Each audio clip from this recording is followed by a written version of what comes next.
tous, alors aujourd'hui je vous fais une vidéo qui n'a rien à voir avec les abeilles.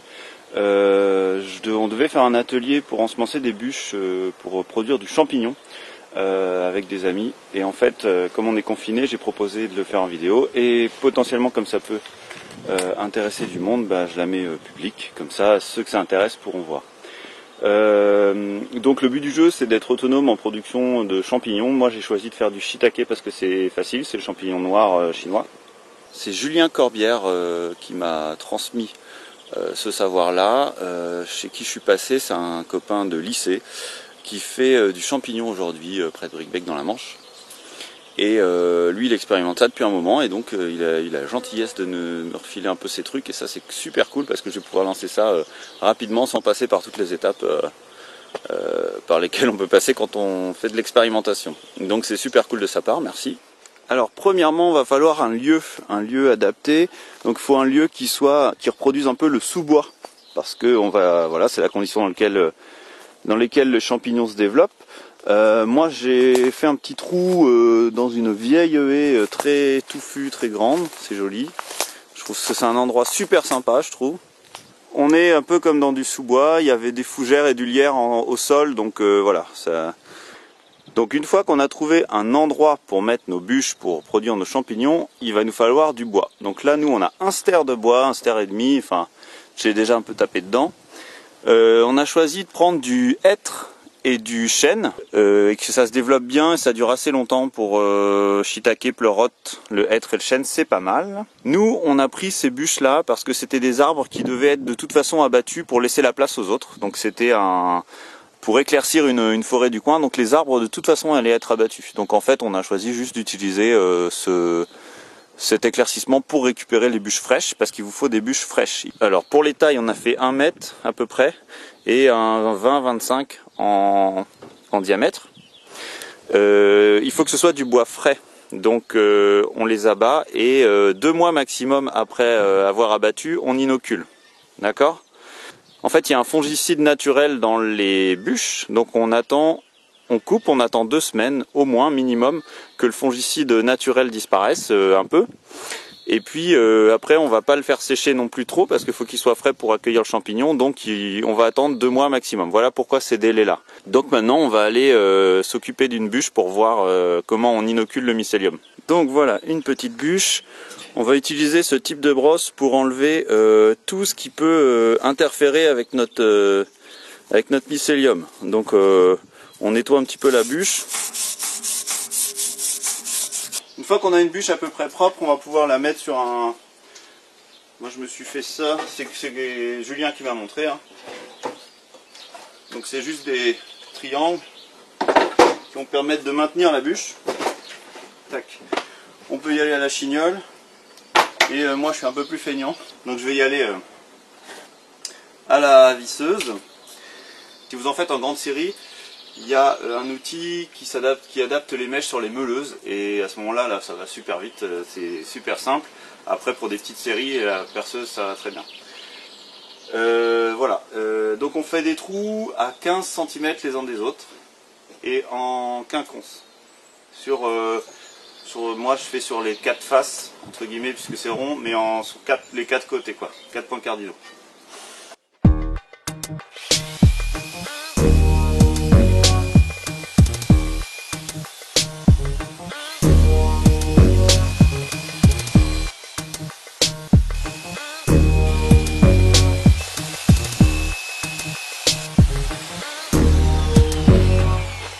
En profondeur, je fais à peu près 3-4 cm en profondeur, et c'est une mèche de 12. Après ça, j'ai fait un peu avec ce que j'avais sous la main et un peu au pif, d'après ce que j'ai lu et ce qu'on m'a dit, ce que Julien m'a dit. Mais ça devrait fonctionner. Voilà, une fois qu'on a fait tous les petits trous, tous les 15 en quinconce, sur les 4 points cardinaux, on va pouvoir ensemencer le mycélium.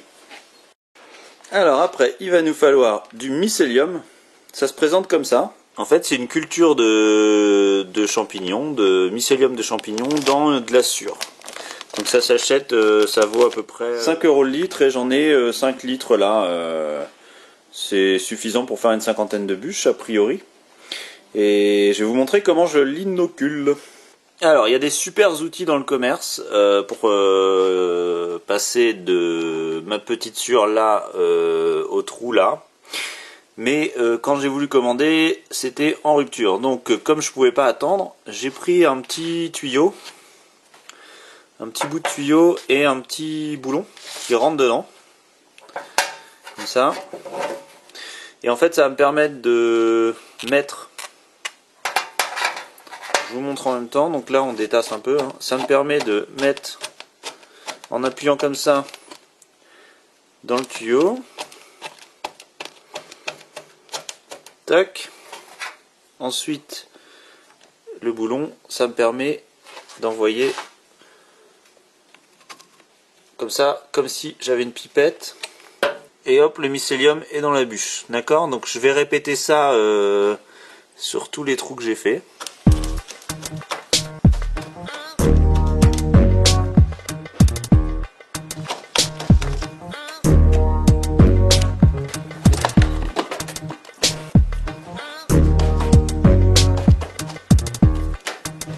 Une fois qu'on a gavé de mycélium tout, vous voyez, c'est bien plein là. Tac. Une fois qu'on a gavé tous nos petits trous, on va pouvoir passer au bouchage. Pour boucher, on peut servir de paraffine. Moi j'ai de la cire d'abeille et je trouve ça plus clean de mettre de la cire d'abeille. Je l'ai sous la main. Donc je vais vous montrer comment on fait ça. C'est assez simple. On met un fond d'eau au fond d'une casserole, on met sur le feu et la cire va fondre. Alors vous n'oubliez pas de mettre ça d'eau au fond de la casserole, ça c'est super important parce que la cire c'est très inflammable et voilà, c'est vraiment pas top de le faire comme ça si vous mettez pas un bain-marie ou un fond d'eau au fond de la casserole, ça risque de s'enflammer, d'avoir des projections et compagnie, c'est pas terrible.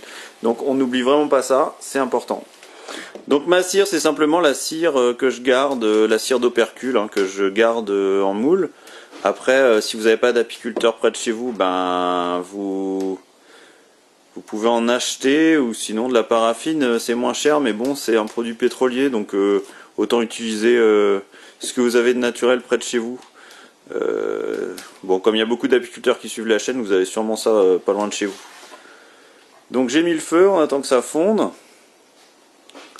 Et puis on va aller au pinceau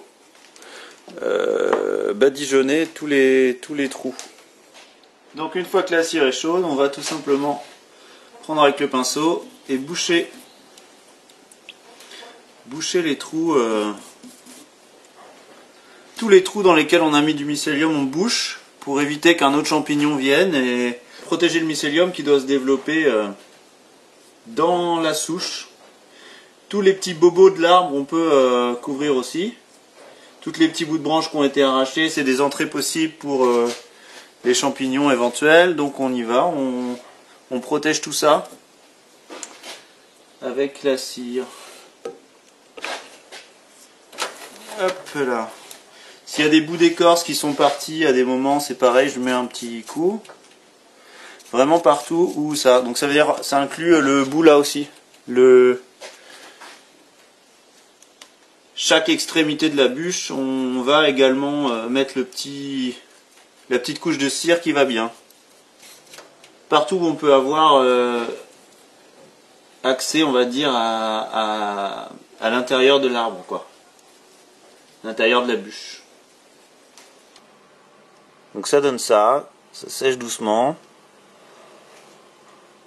Et ça va protéger toutes les parties sensibles de l'arbre. Une fois qu'on a fait ça partout, et ben on peut aller déposer la bûche dans la champignonnière.